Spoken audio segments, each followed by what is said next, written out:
लोकतंत्र में तानाशाही नहीं चलेगा, नहीं चलेगा। अमित शाह माफी मांगो, माफी मांगो, माफी मांगो। अमित शाह माफी मांगो। हाय हाय हाय हाय हाय अमित शाह हाय हाय हाय हाय हाय हाय मोदी माफी मांगो माफी मांगो, माफी मांगो। तो क्या एनडीए का साथ छोड़ने का पूरा मन बना चुके हैं नीतीश कुमार? क्या नीतीश कुमार के एक कदम से हिल जाएगी केंद्र की सरकार? क्या नीतीश कुमार का एक बड़ा फैसला प्रधानमंत्री नरेंद्र मोदी को लेकर डूब जाएगा?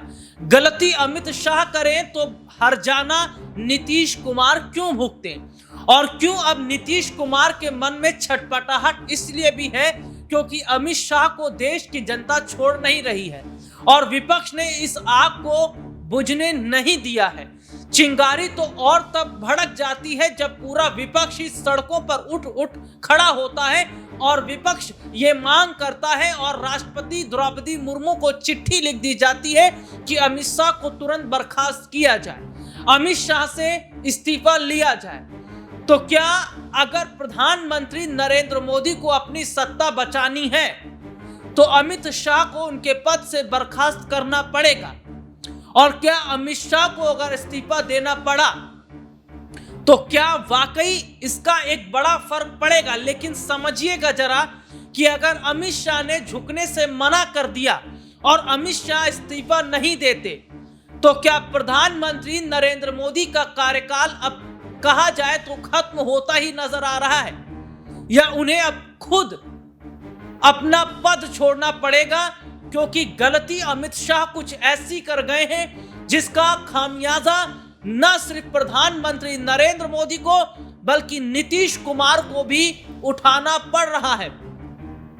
दिल्ली में लगातार बैठकों का दौर जारी है और कैसे अमित शाह के बयान पर पानी डाला जाए, कैसे अमित शाह को बचाया जाए, इसकी तिकड़म लगाई जा रही है और लगाई जानी शुरू भी कर दी गई है। लेकिन विपक्ष की जो आंदोलन की आग है उसको कैसे शांत किया जाए, कैसे देश में सड़कों पर उतरे विपक्षी पार्टियों को चुप करवाया जाए, क्योंकि आग तो सुलगती रहेगी जब तक विपक्ष ये कहता रहेगा कि अमित शाह अपने पद से इस्तीफा दो, अमित शाह माफी मांगो। और जब तक अमित शाह का नाम सड़कों पर उछलता रहेगा तो प्रधानमंत्री नरेंद्र मोदी की सत्ता भी डगमगाती रहेगी। और क्यों अब अमित शाह से किनारा करने का मन नीतीश कुमार बना रहे हैं, चाहे इसके लिए प्रधानमंत्री नरेंद्र मोदी की सत्ता ही क्यों ना चली जाए? क्योंकि नीतीश बाबू अपने बारे में सोच रहे हैं, उन्हें पता है कि अमित शाह कुछ ऐसा कर गए जो नहीं करना चाहिए था।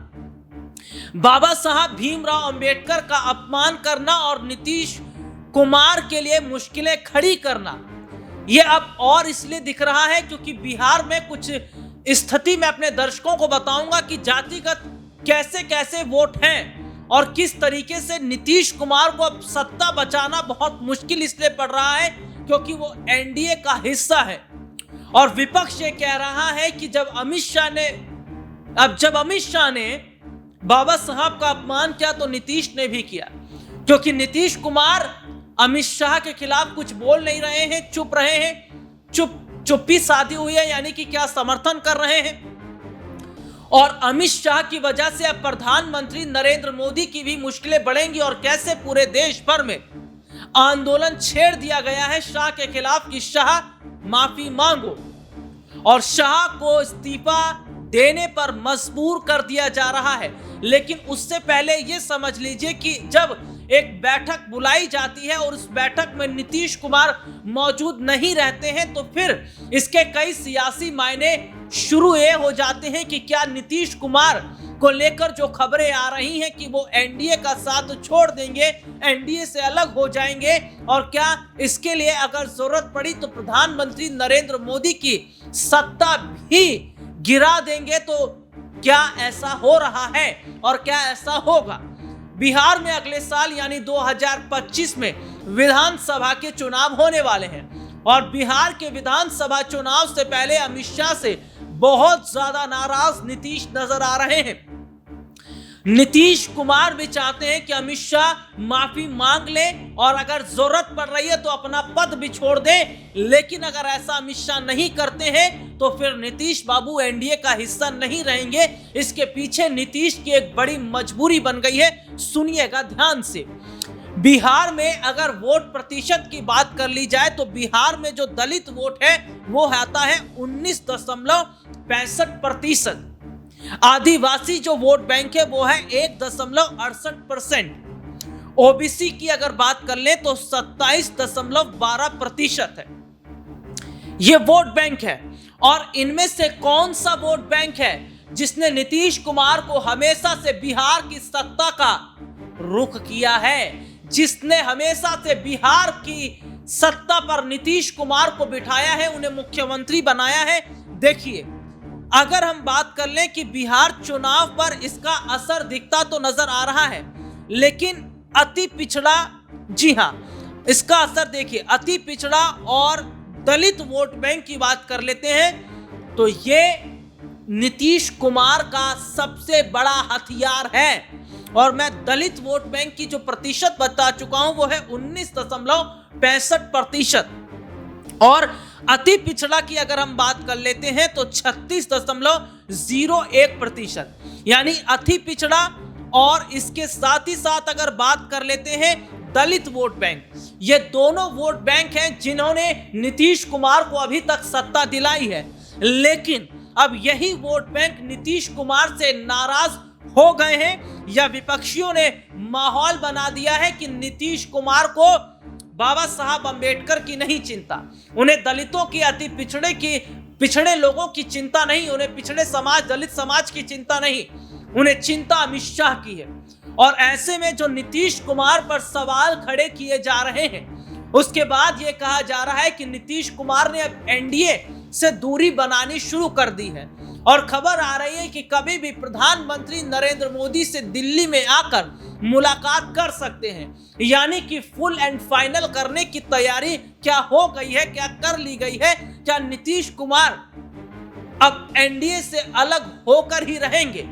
और क्यों अमित शाह की वजह से कईयों की सत्ता दांव पर लग गई है, जिसमें प्रधानमंत्री नरेंद्र मोदी भी आते हैं। अगर नीतीश कुमार एनडीए से अलग हो गए तो आज ही प्रधानमंत्री नरेंद्र मोदी की सत्ता चली जाएगी, उनकी पीएम कुर्सी चली जाएगी, क्योंकि बीजेपी अपने दम पर सरकार में नहीं है।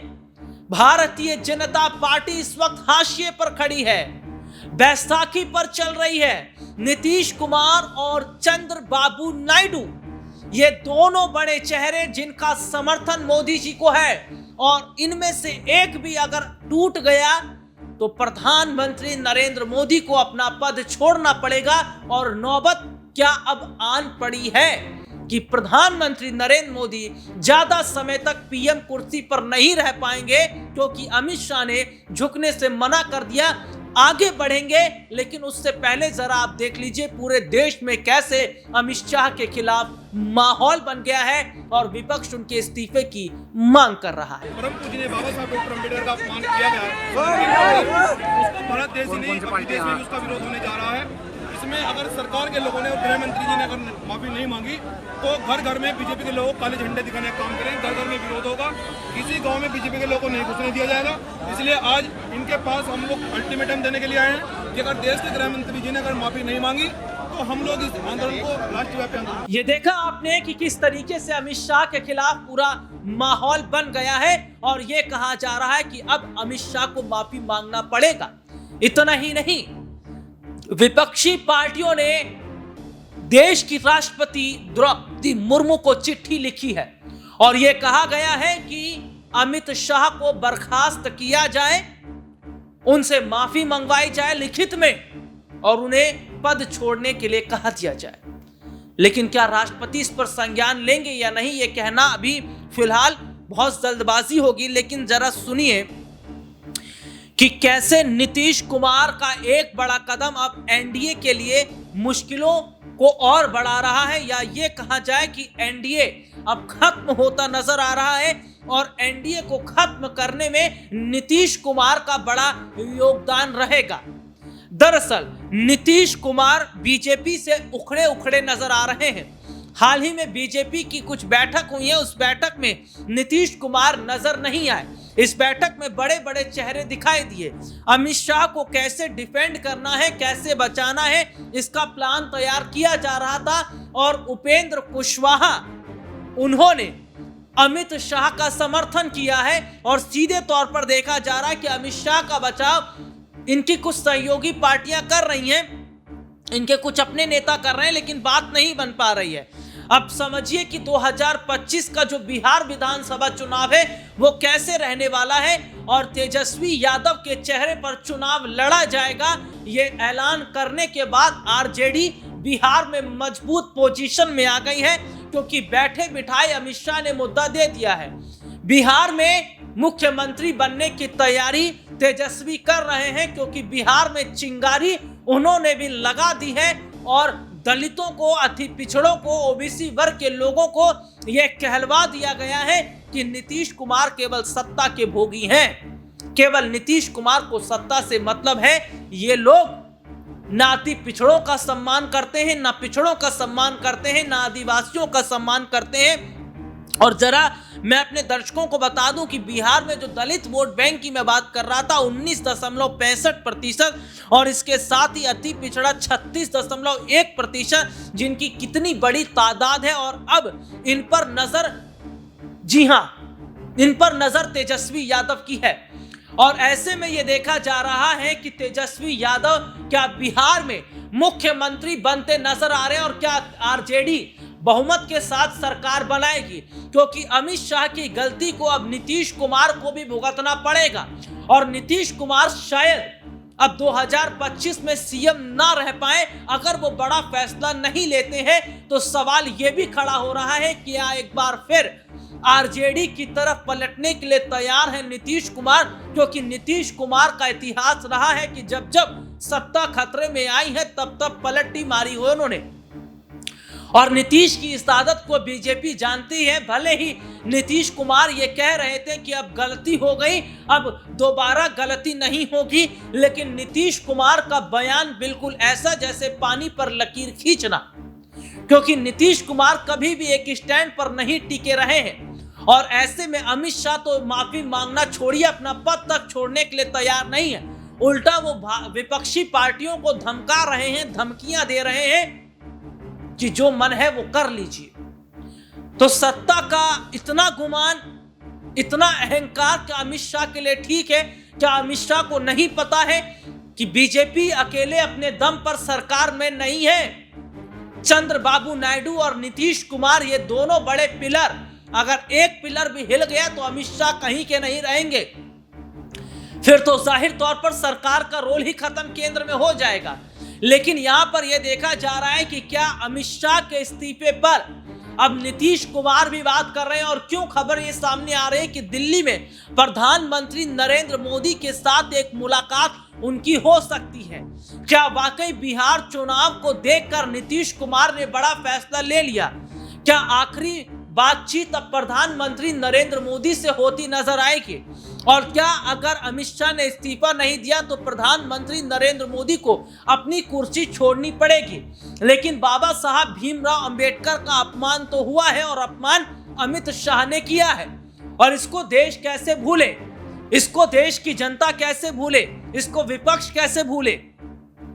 बाबा साहब भीमराव अंबेडकर का जो अपमान अमित शाह ने किया, माफी मांगना छोड़िए, वो विपक्षी पार्टियों पर उल्टा ब्लेम लगा रहे हैं।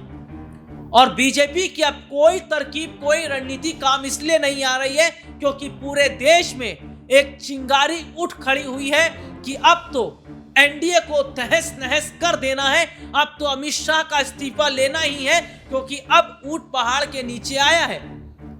तो क्या जाने अनजाने जो गलती अमित शाह कर गए उसका इतना बड़ा हर्जाना उन्हें उठाना पड़ेगा, इस बारे में नहीं सोचा था? और गलती की है तो माफी क्यों नहीं मांग रहे? देखिए, सबसे बड़ी बात यह खड़ी हो जाती है कि नीतीश कुमार अपने सत्ता के बारे में इस वक्त सोच रहे हैं।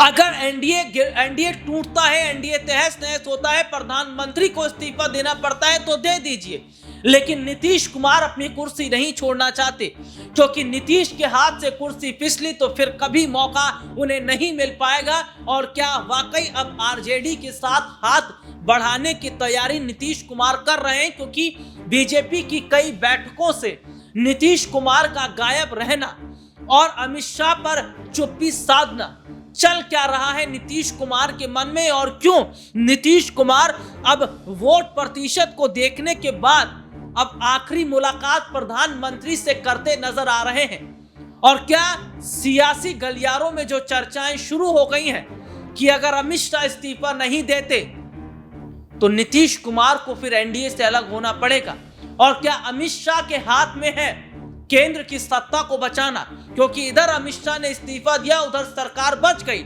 और इधर अमित शाह ने इस्तीफा नहीं दिया, माफी नहीं मांगी, तो एक साथ कईयों का इतिहास सत्ता दांव पर लग जाएगी, खत्म हो जाएगी सत्ता। और इसमें पहले नंबर पर प्रधानमंत्री नरेंद्र मोदी हैं, क्योंकि नीतीश कुमार अब एनडीए से अलग होने का मन बना रहे हैं, क्योंकि उन्हें बिहार में अपना भी वोट बैंक बचाना है, अपनी भी कुर्सी बचाना है। तो क्या सीएम कुर्सी बचाने के लिए एनडीए का साथ छोड़ अलग कदम उठाएंगे नीतीश? और क्या ऐसे में अगर प्रधानमंत्री नरेंद्र मोदी को इस्तीफा देना पड़ा तो भी क्या कोई बात नहीं, क्योंकि उन्हें तो अपनी कुर्सी से मतलब है।